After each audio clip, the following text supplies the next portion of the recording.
दर्शक बंधु आमरी कथा चैनल को स्वागत करुच्ची। आजिर भिडियो पवित्र सावित्री व्रत उपरे आधारित एक हृदयस्पर्शी कहानी अच्छी। भिडियोटी को दयाकोरी शेष पर्यंत देखंतु। चैनलटी को सब्सक्राइब करिवे। पवित्र सावित्री अमावास्या नारीटी ता स्वामींकर दीर्घायु एवं शुभ मनसी एही व्रत पालन करिथाए। जणे पतिव्रता नारी थिले अन्निमा। से तांको स्वामी राकेश को बहुत भल पाती, भक्ति मध्य करती। स्वामी स्त्री मध्य बहुत भल संपर्क थिला। सावित्री अमावास्या दिन सब प्रकार फल मूल भरा भोग थाली प्रस्तुत करी पूजा पे व्यस्त थांती अन्निमा। हेले आज भली पवित्र दिन रे ए कौन घटीगला? स्त्री सावित्री व्रत पई प्रस्तुति रे थिबा बेले स्वामी पाखक गोटे फोन कॉल आसिला। तापरे राजेश निज पैंट शर्ट पिंधि बाहरी पड़े। यह देखि अन्निमा कहले, तुम कुआड़े बाहर? आज परा सावित्री पूजा, कुआड़े जीवनी? मु मंदिर आसिले तुम पाद छुईला परे जल स्पर्श करी। एक तुम भल भाव जाच। यह शुणी राकेश कहले, तमें कहीं व्यस्त होच अन्निमा? मु गोटे जरूरी कम जाऊँगी, अध घंटा भितर फेरी आसबि। यह कही राकेश चलीगले। अन्निमा को भल लगुन स्वामींकर शुभ मनासी स्वामींकर दीर्घ जीवन कामना करने ही सावित्री व्रतर मुख्य उद्देश्य। हऊ से जहाँ बुझी किए तांको बुझेब। अन्निमा कहले, तुम्हें तो सबुदिन तुम व्यवसाय रे व्यस्त रोच।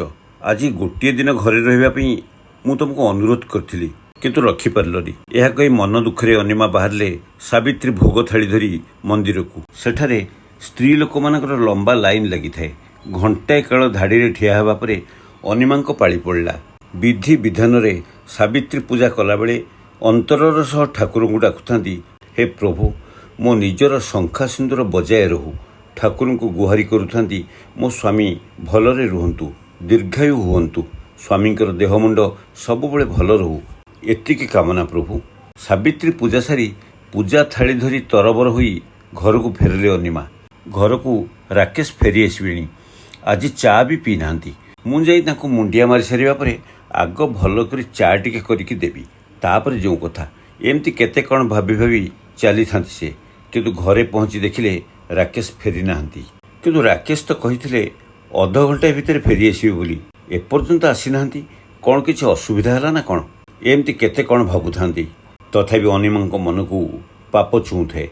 स्वामी बाट को चाही चाही दिन 2 प्रहर हो गलानी, एपर्यंत भी फेरलेनी। समय जते बढ़ुथे अन्निमांक छातीर कंपन सेते सेते बढ़ी चलथे। मन दुखरे अपेक्षा करी बसी थांती अन्निमा। स्वामी पाद छुई नाहांती बोली एपर्यंत जल भी स्पर्श करना। राकेश को मोबाइल भी स्विच ऑफ देखौछि। ओह कौन करिवे किछि बुद्धि दिसुनी अन्निमा को। किछि समय परे अन्निमा को मोबाइल को एक अजଣା नंबर रु फोन कॉल आसिला। हेलो, तो स्वामी एबे आम कब्जा रे। ए सुन, तो स्वामीर कंठस्वर सुन। आमे तो स्वामी को मारी देबू। हाँ हाँ, जीवन रु पूरा मारी देबू।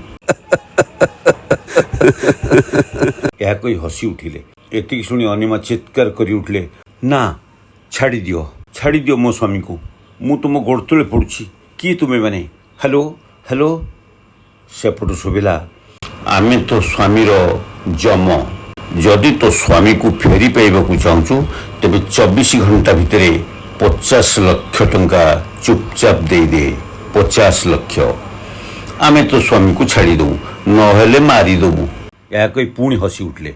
हाँ शुण, आउ जदि बदमाश करी पुलिस को खबर दबू तो स्वामी को पाइबनी, बुझलु? यापर फोन कटिगला।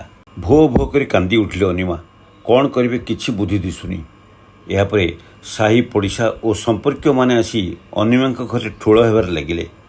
समस्ते चारिआडे खोजाखोजी कले, किंतु राकेशकर किछि संधान मिललानी। अन्निमा को शुभेच्छु माने परामर्श देले पुलिस रे केस देबा पई।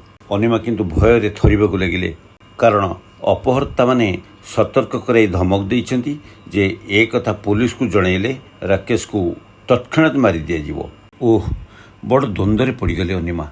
तांकर जने संपर्क भाई पुलिस डिपार्टमेंट रे उच्च पदवी रे ऑफिसर अछंती।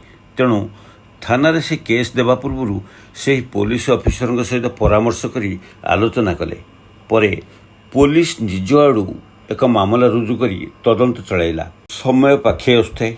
अन्निमांकर गोटे मात्र लक्ष्य तांको स्वामी ରାକେଶକୁ ବଞ୍ଚାଇବା।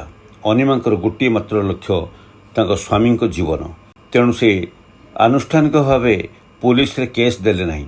ନିଜ ଗହଣା ଗାଣ୍ଠି ଇତ୍ୟାଦିକୁ ବିକ୍ରି କରି ଏବଂ ଧାର ଉଦ୍ଧାର କରି 50 ଲକ୍ଷ ଟଙ୍କା ଯୋଗାଡ଼ କଲେ। ଦୁର୍ବୃତ୍ତମାନେ ଦେଇଥିବା ନିର୍ଦ୍ଦେଶ ଅନୁସାରେ ମୁଣ୍ଡିଆ ପାହାଡ଼ ପଛପଟ ଝଙ୍କାଳିଆ ବରଗଛ ପାଖରେ ଟଙ୍କା ବ୍ୟାଗ୍ ଧରି ପହଞ୍ଚିଗଲେ ଅନିମା।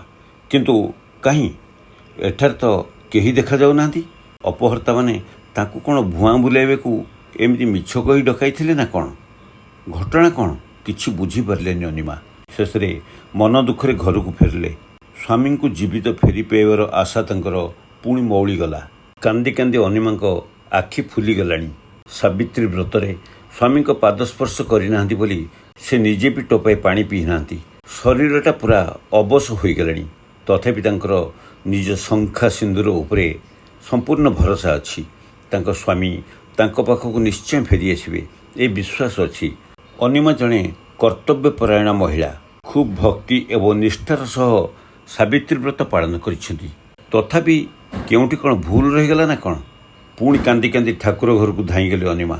ଜଗନ୍ନାଥଙ୍କ ଆଗରେ ଲମ୍ବ ହୋଇ ଅଧିଆ ପଡ଼ି ଗୁହାରି କଲେ, ପ୍ରଭୁ ମୁଁ ଏମିତି ତୁମ ଶରଣରେ ରହିଲି। ପ୍ରଭୁ ମୋ ସ୍ୱାମୀ ନ ଫେରିବା ପର୍ଯ୍ୟନ୍ତ ମୁଁ ଜଳ ବି ସ୍ପର୍ଶ କରିବି ନାହିଁ। ରାତି ପାହି ସକାଳ ହେଲା, ତଥାପି ରାକେଶଙ୍କର କିଛି ଖୋଜ ଖବର ନାହିଁ। ଆତ୍ମବିଭୋର ହୋଇଗଲେ ସାବିତ୍ରୀ ଅର୍ଥାତ୍ ଅନିମା। ଜଗନ୍ନାଥଙ୍କ ପାଖରେ ନିଜକୁ ସମ୍ପୂର୍ଣ୍ଣ ଭାବେ ସମର୍ପି ଦେଇ କହିଲେ, ହେ ପ୍ରଭୁ ମୋର ଆଉ ତୋତେ କିଛି ଗୁହାରି କରିବାର ନାହିଁ, କିଛି ବି ଅଳି କରିବାର ନାହିଁ। ଯାହା କରିବା କଥା ତୁ ହିଁ କରିବୁ। କିନ୍ତୁ ମୋ ସଧବାତ୍ୱକୁ ମୁଁ ତୋରି ପାଖେ ସମର୍ପି ଦେଲି ମୋ ନାରୀତ୍ୱକୁ। ଏଣିକି ତୋତେ ଲାଗିଲା ମୋ ଶଙ୍ଖା ସିନ୍ଦୁର। ହଁ ପ୍ରଭୁ ମୋ ଶଙ୍ଖା ସିନ୍ଦୁର କଥା ତୁ ହିଁ ବୁଝିବୁ। ଆତ୍ମୀୟ ପରିଜନମାନେ ଅନିତାକୁ ଯେତେ ବୁଝାଇଲେ, ଆରେ ମା ତୁ କାଲିଠାରୁ ପାଣି ଟୋପେ ପିଇନୁ, ମୁହଁରେ କିଛି ବି ଦେଇନୁ, କାହିଁକି ନିଜ ଶରୀରଟାକୁ ଏତେ କଷ୍ଟ ଦେଉଛୁ? କାହାରି କଥା ଶୁଣିଲାନି ଅନିମା। ଠାକୁରଙ୍କ ସାମ୍ନାରେ ଶୋଇ ରହି ସେମିତି ଅଧିଆ ପଡ଼ି ରହିଲା। ହଠାତ୍ ଦେଖିଲା ଜଗନ୍ନାଥଙ୍କ ଦେହରୁ ଫୁଲଟିଏ ଖସି ପଡ଼ିଲା। ଠାକୁରଙ୍କ ଦେହରୁ ଫୁଲ ଖସିବା ଦେଖି ଅନିତା ଚମକି ପଡ଼ିଲେ। ମନରେ ଟିକେ ଆଶ୍ୱାସନା ଖେଳିଗଲା। ସତରେ କ'ଣ ତାଙ୍କ ସ୍ୱାମୀ ରାକେଶ ଫେରିଆସିବେ? ସତରେ କ'ଣ ଠାକୁର ତାଙ୍କ ଡାକ ଶୁଣିଛନ୍ତି? ସତରେ କ'ଣ ସେ ନିଷ୍ଠାର ସହ କରିଥିବା ସାବିତ୍ରୀ ବ୍ରତର ମାହାତ୍ମ୍ୟ ତାକୁ ମିଳିଯିବ? ମନରେ ତାଙ୍କର ଭରିଗଲା ଅସରନ୍ତି ଆଶା ଓ ଭରସା। ଘଟଣାଟି ଥିଲା ଏମିତି। ରାକେଶକୁ କାହିଁକି ଅପହରଣ କରାଗଲା ତା ପଛର ରହସ୍ୟ ହେଉଛି ଏଇଆ। ରାକେଶ ଏକ ବ୍ୟବସାୟ କରନ୍ତି। ତାଙ୍କ ବ୍ୟବସାୟିକ କଥାକୁ ନେଇ ଆଉ ଗୋଟିଏ ଗୋଷ୍ଠୀ ସହିତ ତାଙ୍କର ଶତ୍ରୁତା ଥିଲା, ଯାହାଫଳରେ କି ଅପର ଗୋଷ୍ଠୀକୁ ଲକ୍ଷ ଲକ୍ଷ ଟଙ୍କାର କ୍ଷତି ସହିବାକୁ ପଡ଼ିଲା। ଏହି ରାଗରେ ପ୍ରତିଶୋଧ ନେବା ପାଇଁ ସେମାନେ ରାକେଶକୁ ଅପହରଣ କରିବା ପାଇଁ ଚାହିଁଲେ ଏବଂ ମିଛ ଫୋନ୍ କଲ୍ କରି ଡକାଇଲେ ଏବଂ ତାପରେ ଅପହରଣ କରି ନେଇଗଲେ। ଅପହରଣ କରିନେବା ପରେ ରାକେଶକୁ ଅପହର୍ତ୍ତାମାନେ ନିର୍ଦ୍ଧୁମ ନିର୍ଯାତନା ଦେଲେ, ମାଡ଼ ମାରିଲେ। ସେହି 4 ଜଣ ଅପହର୍ତ୍ତା ରାକେଶକୁ ଦରମରା କରି ଚାଲିଲେ ଏବଂ ତାପରେ ରାକେଶଙ୍କ ସ୍ତ୍ରୀ ଅନିମାଙ୍କୁ ଫୋନ୍ କରି କହିଲେ ତୁରନ୍ତ 50 ଲକ୍ଷ ଟଙ୍କା ଦେବା ପାଇଁ। ନିର୍ଦ୍ଦିଷ୍ଟ ସ୍ଥାନରେ ରାକେଶଙ୍କର ସ୍ତ୍ରୀ ଅନିମା 50 ଲକ୍ଷ ଟଙ୍କା ଧରି ଆସି ପହଞ୍ଚିଲା ବେଳକୁ ସେମାନେ ଫେରାର ହୋଇଗଲେ। କାରଣ ଅପହର୍ତ୍ତାମାନେ ପୋଲିସର ଗତିବିଧି ଉପରେ ସମ୍ପୂର୍ଣ୍ଣ ନଜର ରଖିଥିଲେ। ସେମାନଙ୍କୁ ଖବର ମିଳିଲା ଯେ ପୋଲିସ ସେମାନଙ୍କୁ ଫଲୋ କରୁଛି। ଯେଉଁ ସ୍ଥାନକୁ ସେ ଅନିମାଙ୍କୁ ଡକାଇଥିଲେ ସେହି ସ୍ଥାନକୁ ହଠାତ୍ ବଦଳି ଦେଇ ଅନ୍ୟ ସ୍ଥାନକୁ ଯିବାକୁ ବାହାରିଲେ। ଭାବିଥିଲେ ସେଠାକୁ ପୋଲିସ ଆଉ ଯାଇପାରିବ ନାହିଁ।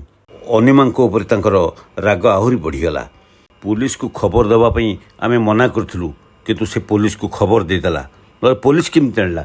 ପୋଲିସ କାହିଁକି ଜଗିଛି? ତାପରେ ସେହି ସ୍ଥାନରେ ଅନିମା ପହଞ୍ଚିବା ପୂର୍ବରୁ ସେମାନେ ତାଙ୍କର ବାଟ ବଦଳେଇ ଆଉ ଗୋଟିଏ ସ୍ଥାନକୁ ପଳାଇ ଯାଇଥିଲେ।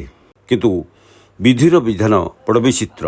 ସେଠାରେ ଗୋଟିଏ ଗଛ ପାଖରେ ତାଙ୍କ କାରଟିକୁ ରଖି ରାକେଶକୁ ପୁଣି ନିର୍ଯାତନା ଦେଉଥିଲେ ଏବଂ ସେହି ନୂଆ ଠିକଣାକୁ ଅନିମାଙ୍କୁ ଡକାଇବା ପାଇଁ ପ୍ରସ୍ତୁତ ହେଉଥିଲେ। ଠିକ୍ ସେତିକିବେଳେ ଚାରିଆଡ଼ୁ ମେଘ ଘୋଟି ଆସିଥିଲା। ମେଘ ପବନରେ ପୃଥିବୀ ଥରହର ହେବାକୁ ଲାଗିଲା। ସେମାନେ ଯେଉଁ କାରଟି ରଖିଥିଲେ ଏବଂ ଅପହର୍ତ୍ତାମାନେ ରାକେଶକୁ ନେଇ ଯେଉଁ କାରଟି ଯାଉଥିଲା, ସେ କାର ଉପରେ ହଠାତ୍ ଏକ ବିରାଟ ଗଛ ଉପୁଡ଼ି ପଡ଼ିଗଲା। ସେହି ଗଛଟି କାର ଉପରେ ପଡ଼ିଯିବା ଫଳରେ କାରଟି ଚେପା ହୋଇଗଲା। କିଛି ସମୟ ପରେ ବର୍ଷା ପବନ କମିଗଲା, କିନ୍ତୁ ସେମାନେ ସେମିତି ସେ କାର ଭିତରେ ଚାପି ହୋଇ ରହିଥାନ୍ତି। ତାପରେ ପୋଲିସ ବାଲା ଖୋଜି ଖୋଜି ସେହି ସ୍ଥାନରେ ଆସି ପହଞ୍ଚିଗଲେ ଏବଂ ଦେଖିଲା ବେଳକୁ କାର୍ ଉପରେ ଗଛଟି ପଡ଼ି ରହିଛି। ସେମାନେ ଅଗ୍ନିଶମ ବାହିନୀକୁ ଡକେଇ କାର୍ଟିକୁ କାଟିଲେ ଏବଂ ଦେଖିଲେ ରାକେଶ ଯେଉଁଠି ବସିଥିଲେ ଅର୍ଥାତ୍ କାର୍ର ପଛ ଭାଗରେ ସେ କୌଣସି ପ୍ରକାର ବଞ୍ଚି ଯାଇଛନ୍ତି, ତାଙ୍କର କିଛି କ୍ଷତି ହେଇନି। ଗଛଟି ଏମିତି ବାଗରେ ପଡ଼ିଛି ଯେଉଁ ଅପହର୍ତ୍ତାମାନେ ତାଙ୍କ ଭିତରୁ 2 ଜଣ ମରିଯାଇଛନ୍ତି, ଆଉ 2 ଜଣ ଦରମରା ଅବସ୍ଥାରେ ପଡ଼ିଛନ୍ତି। ସେମାନଙ୍କୁ ଅଗ୍ନିଶମ ବାହିନୀ ଉଦ୍ଧାର କରି ନେଇଗଲେ ଏବଂ ରାକେଶକୁ ଜୀବିତ ଉଦ୍ଧାର କରି ପ୍ରାଥମିକ ଚିକିତ୍ସା ପରେ ନେଇ ତାଙ୍କ ଘରେ ଛାଡ଼ି ଦେଇ ଆସିଲେ। ଏଥିରେ ଅବଶ୍ୟ ସାହାଯ୍ୟ କରିଥିଲେ ଅନିମାଙ୍କର ସେହି ସମ୍ପର୍କୀୟ ଭାଇ, ଯିଏକି ଉଚ୍ଚ ପଦବୀରେ ପୋଲିସ ଅଫିସର ଅଛନ୍ତି। ରାକେଶକୁ ଦେଖିବା ପରେ ଅନିମାଙ୍କର ଖୁସି କହିଲେ ନ ସରେ। ସେ କିଛି ବି ଭାବିପାରିଲେନି। ରାକେଶକୁ ଦେଖି ଅନିମା ଭାବବିହ୍ୱଳ ହୋଇପଡ଼ିଲେ।